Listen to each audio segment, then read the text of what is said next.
Hey, and welcome to episode number 90 of the Brave Widow Show. Today, I have a special guest, Erin, who shares her story with us on the show today. And she talks about some topics, which is how important it is for the people around us to help. She boldly was able to ask for help. She even has some suggestions for widows who are scared, embarrassed, or nervous to ask for help of what she did and how she did things to ask for help and have people show up and help her. And for some people, she didn't even know who it was that helped her, but they showed up anyways. And I think it's just such a great and amazing reminder that people around you who care about you want to help you. And as widows, we are often so not great at accepting help.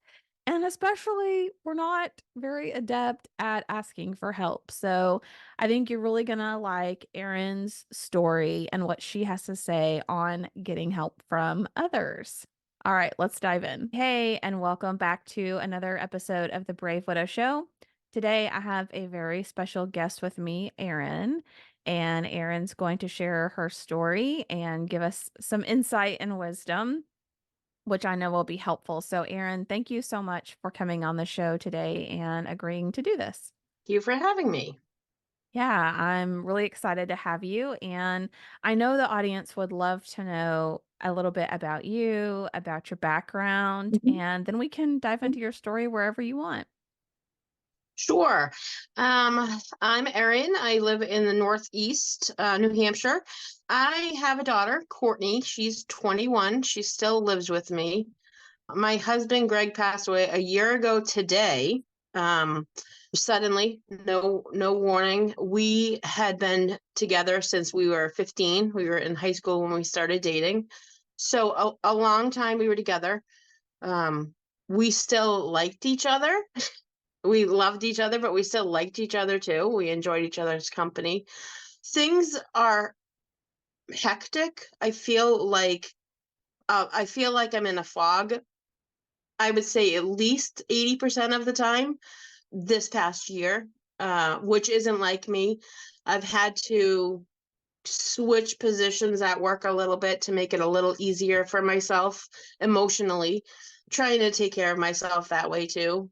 Cry when I need to. And sometimes that's a lot. Helping my daughter get through things is tough when I can't help myself sometimes.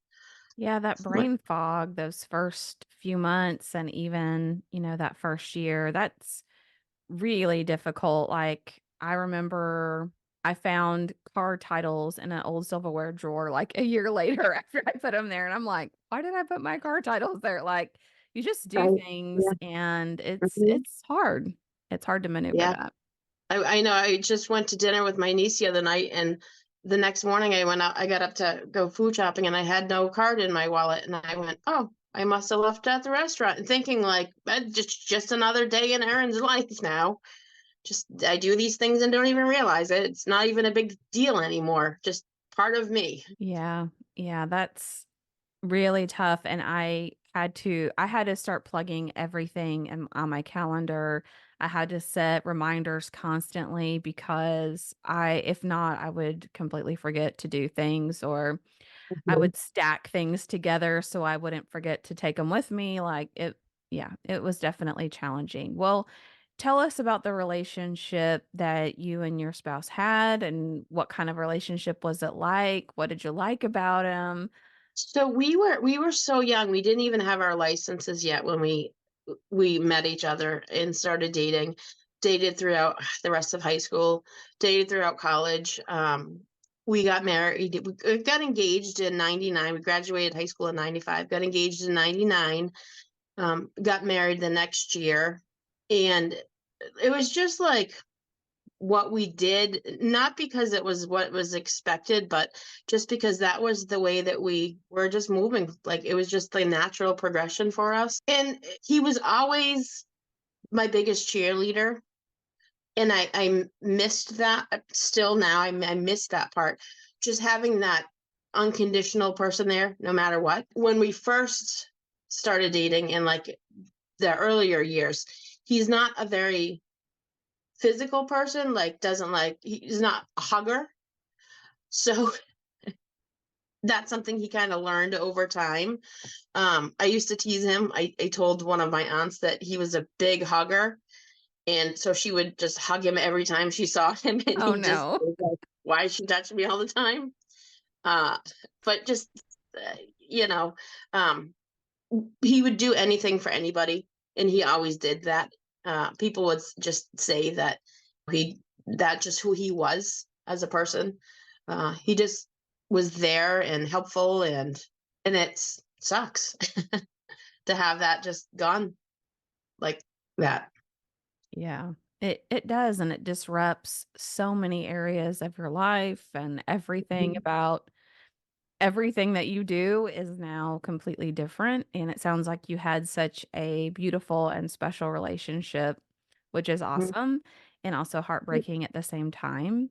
It is. One of the things I tell younger women that are pregnant with their first child, and maybe it's just me, I don't know. It has come back that wow, that is actually true. It does happen.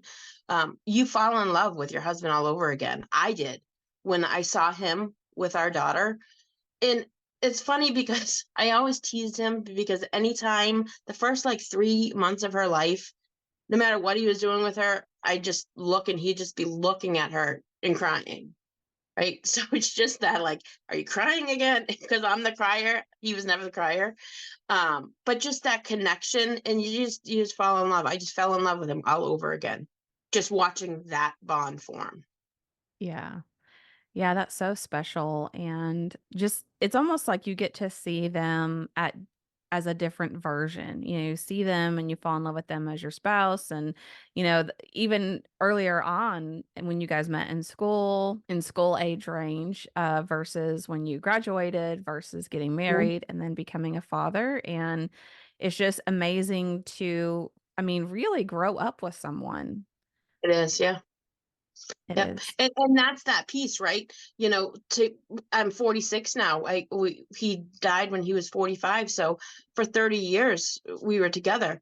And how you just go on without that piece of you that, you know, you're just you become one in so many ways.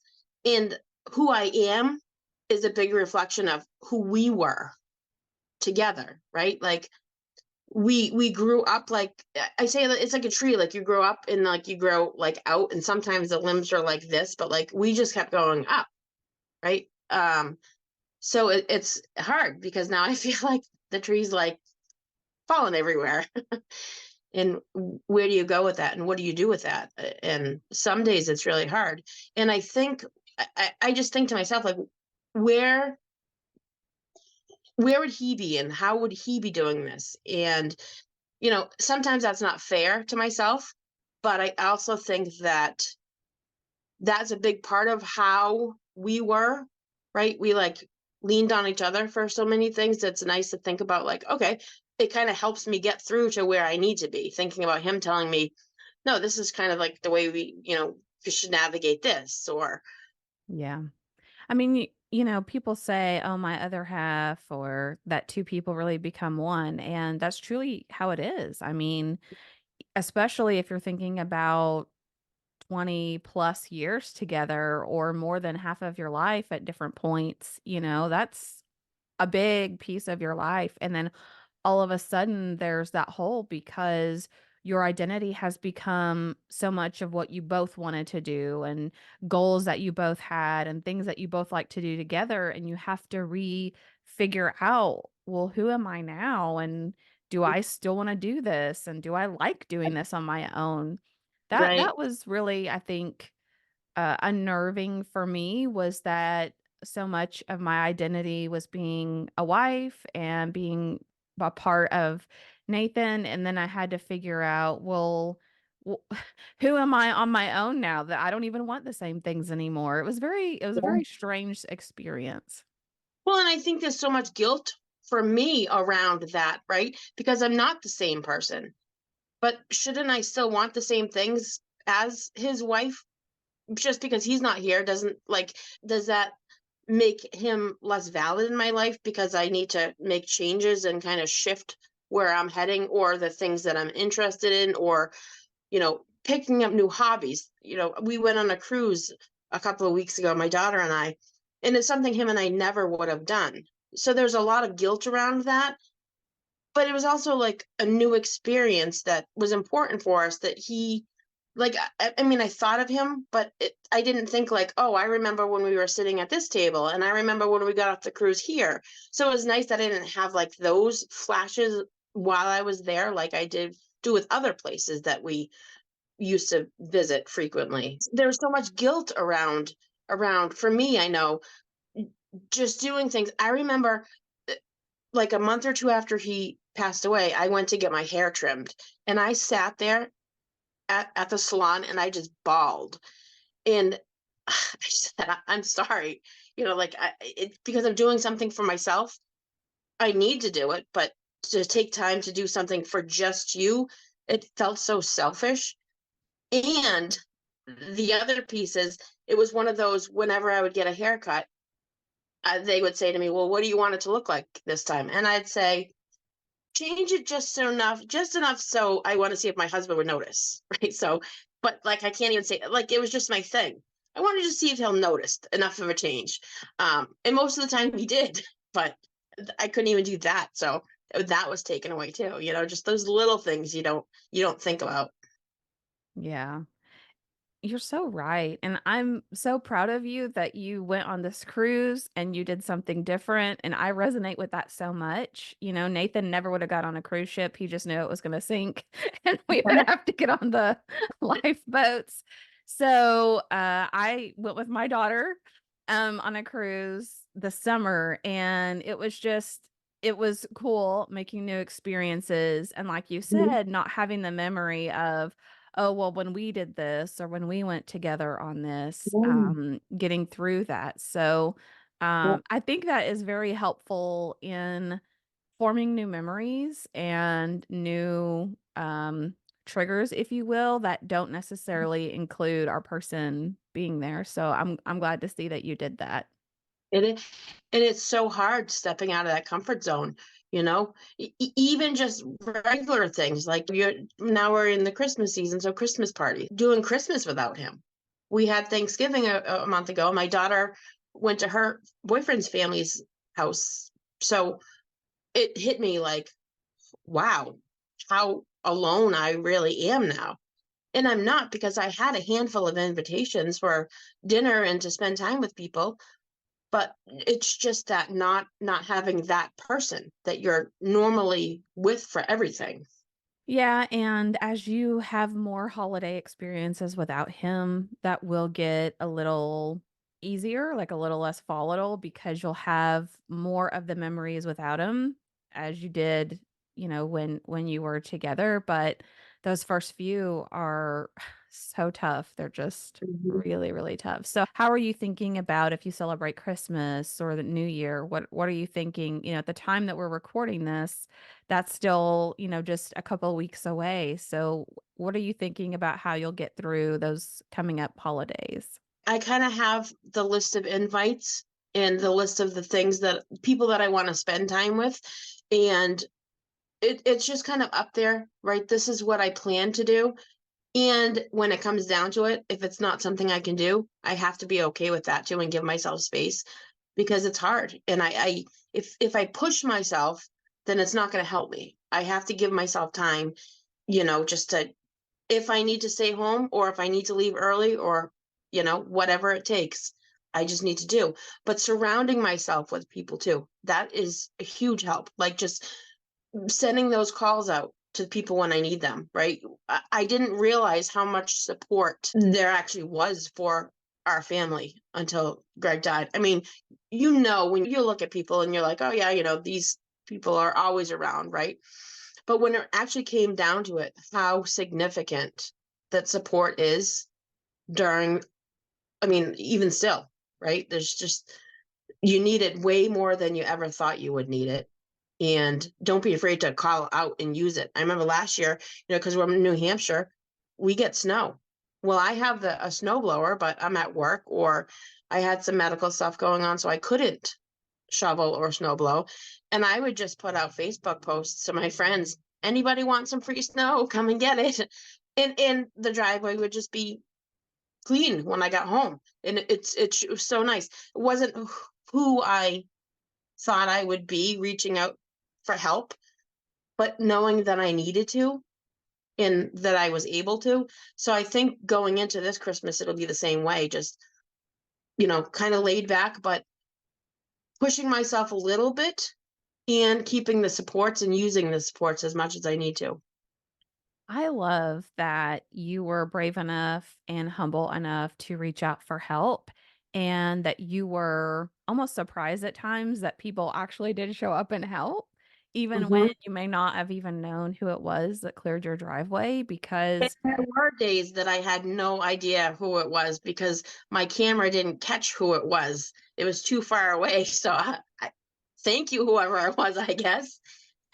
but that's amazing because I think it's important for people who hear this or see this to understand or to be reminded that people do want to help.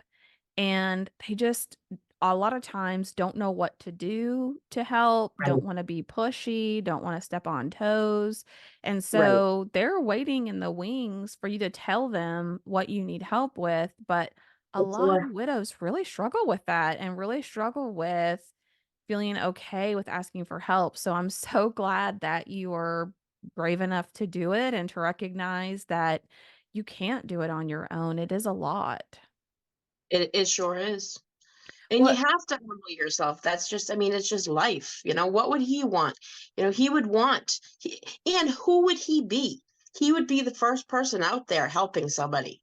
I saw him do it over the years. So many times he couldn't even count them.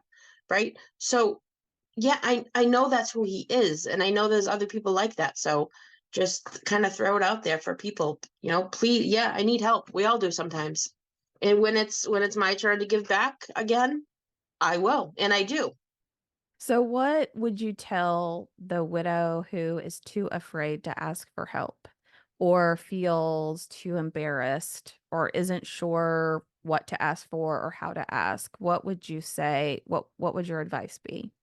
So there have been times where things have come up and I haven't been able to ask for help, but I have you have a handful of close supports. And if I share with them, they get my needs out there and my needs get met, right? I don't have to put myself out there to say, I can't handle this right now, right? I'll say to a couple of people, I'm really having a hard time right now. Is there any way you can reach out to whoever can help me? I've had truck trouble. So I've been reaching out to people about that, right? Here and there. And it is. It's a little less intimidating than just throwing yourself out there for the world to see, right? Please help me, and you feel weak and you feel like I should be able to do this. Why can't I do this? But be gentle to yourself. That's the other piece. We're too hard on ourselves sometimes, especially going through this. Like, this is not fun navigating. There's no book that tells you how you're processing everything the right way or the wrong way. It's just for me, I know it's just I'm winging it day to day. Some days I get up and I can go to work and work 12 hours and go food shopping and go to the gym. And then other days I can't even get in the shower. And it's okay. They're both okay. I just have to keep trying. Every day I got to get up and start again, and you know, it gets easier I think with time. Yeah, and I love that you leaned on close friends or people that you felt like you could trust to go and find someone who could help you.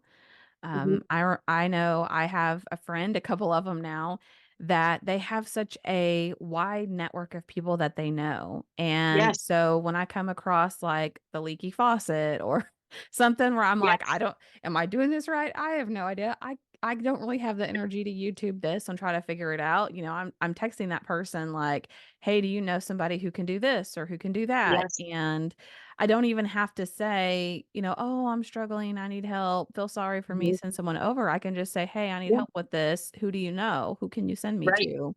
Right. or who can you recruit? And that is very helpful not only for you as a widow, but it makes your friend feel really good because they feel like they're Yeah. helping you too by finding somebody who Yes. can help you.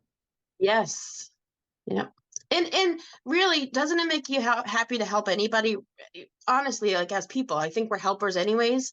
So I know that I feel good when I help somebody. So it's nice to see like people do come out of the woodwork and are there and help. And I hope it gives them that, that pat on the back that they deserve for helping out people when they need it. Yeah, you're right, and I've heard people say things like, "Oh, don't rob somebody of their blessing because they wanna help you and, they get to be blessed by how good that feels or karma or whatever you wanna call that, in the future. Don't rob someone of an opportunity to feel good about being able to contribute and to help because you're right, for the majority of us, we wanna help, we wanna feel useful, we wanna feel like we made a difference in someone's life, no matter how big or how small that is. And I think back to, a year ago today when I first got the call. I mean, there were people in and out of my house all week. I don't even know who was here. I was in such a fog. But I never expected so many people in and out of the house. I mean, there was toilet paper for 2 months and paper towels and drinks and food, and the chimney was like my flue for my wood stove was being cleaned and the wood was being brought in, and like all of these things were just happening because people just came in and they were just doing it, right? All of these things that I was grateful because I didn't even have to think about it after, right? And then it does make you think like, yeah, people are good, people are going to help, and use it. Don't be afraid to use it. That's what it's there for. That's what the people are there for. I love so much that you just had people, like, just show up and start doing stuff. They didn't ask what you needed. They didn't say, "Oh, if you need anything, let me know." Like, they just So showed up in force and they just sure started did. getting stuff done. That's They amazing. sure did. And they haven't gone away, right? They stay by. They'll stop by and they still do these things. And that's what keeps you going too, right? Don't I'm so glad I didn't seclude myself because it's easy to want to do that, but it's the worst thing. I know for me it's the worst thing I could have done. I need people more than I ever did before.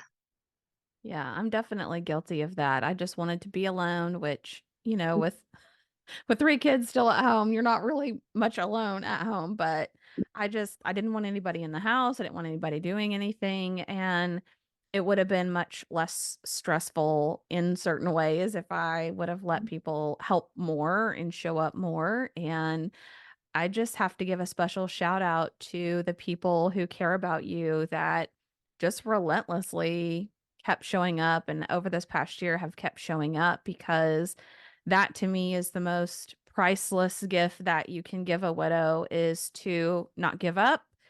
If they don't thank you, to not get discouraged, but just keep showing up. And so that is awesome. Yes, for sure. And I count my blessings for sure. Yep. Yeah. So I know people will be curious to know how you lost your person, and I know you said a year ago that you got a call. Do you mind to share some of that and what that was like? So Greg and I had a great long weekend in December last year. We stayed in Boston on Thursday night. We saw a show down there at one of the theaters. Friday we spent all day together. Saturday the family put up a tree. We went to his company party on Saturday night. Sunday was a chill day. It was just like one of the best weekends we had had in a long time. We spent like the whole thing together.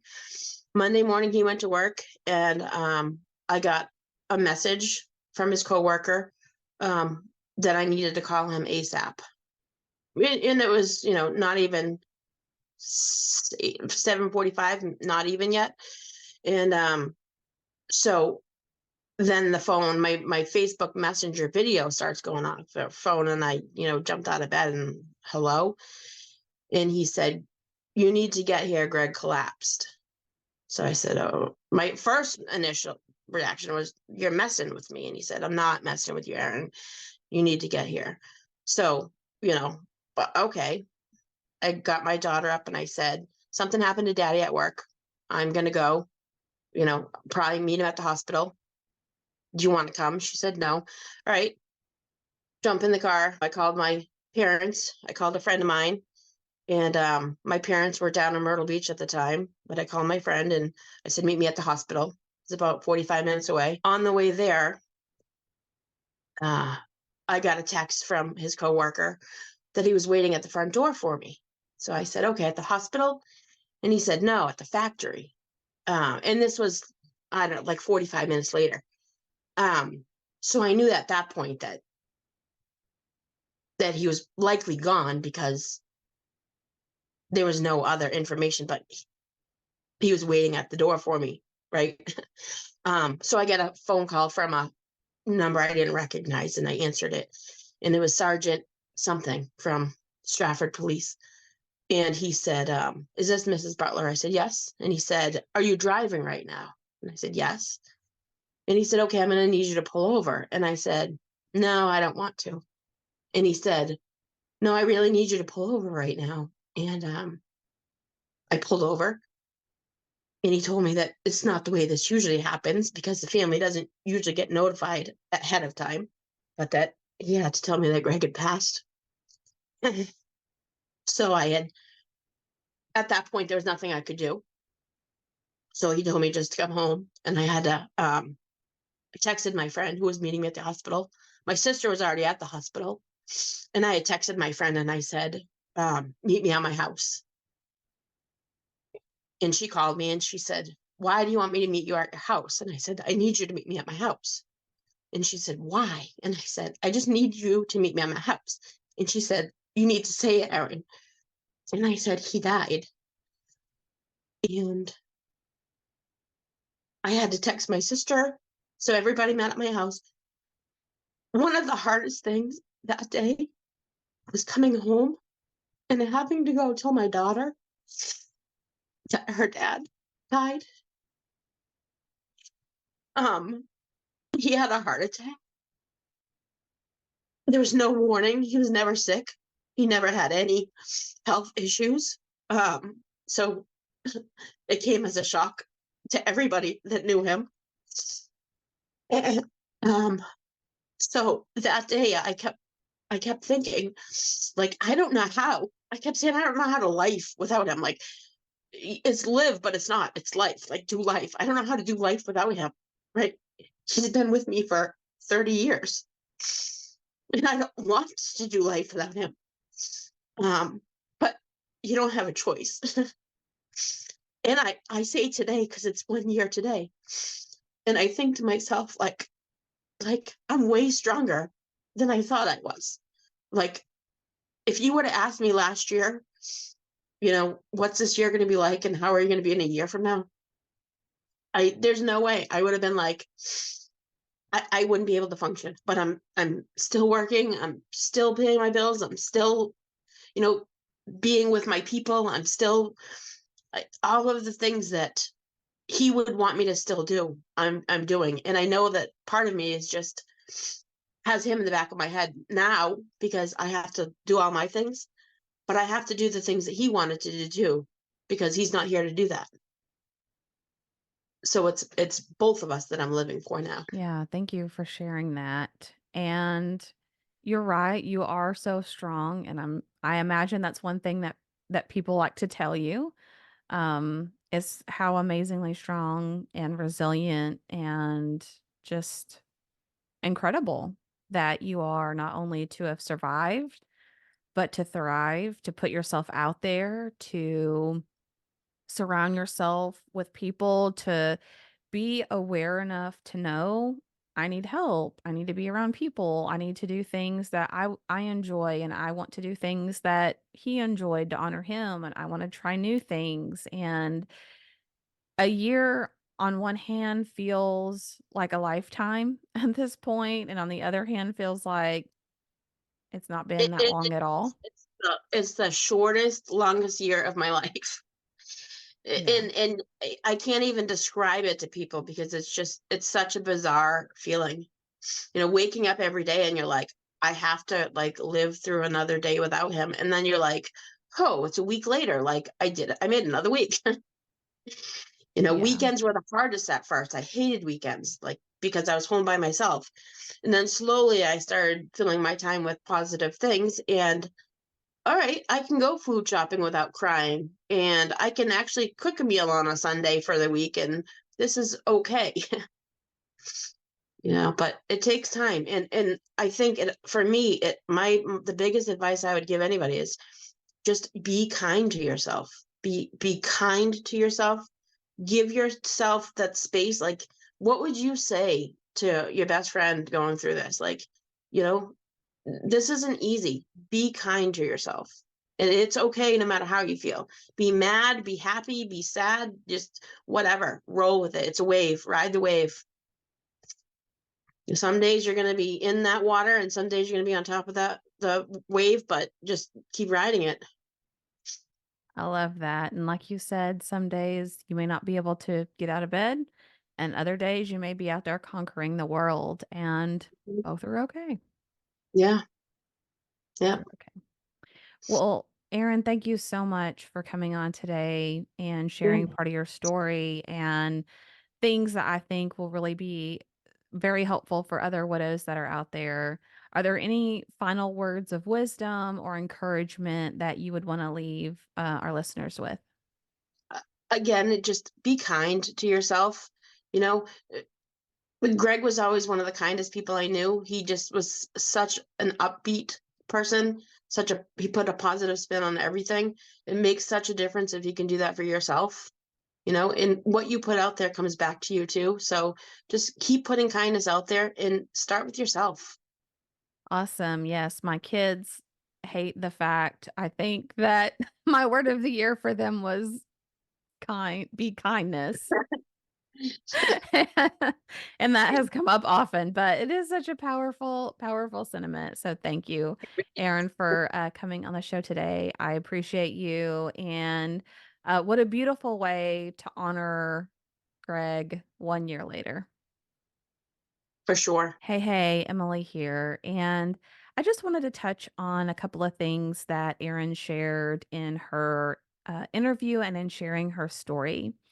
She talked about guilt and grief, which is something actually pretty common with people who are grieving. And that feeling of guilt is often very closely associated with grief. And one thing that I like to remind everyone of that I learned from the Grief Recovery Institute is that guilt is a really heavy word. Guilt implies malicious intent. And so when we wrestle with these feelings and these thoughts of being guilty, that's a really heavy and misconstrued way to look at things. Instead of being guilty or feeling guilty, what often happens is we wish that things between us and our person were better, more, or different.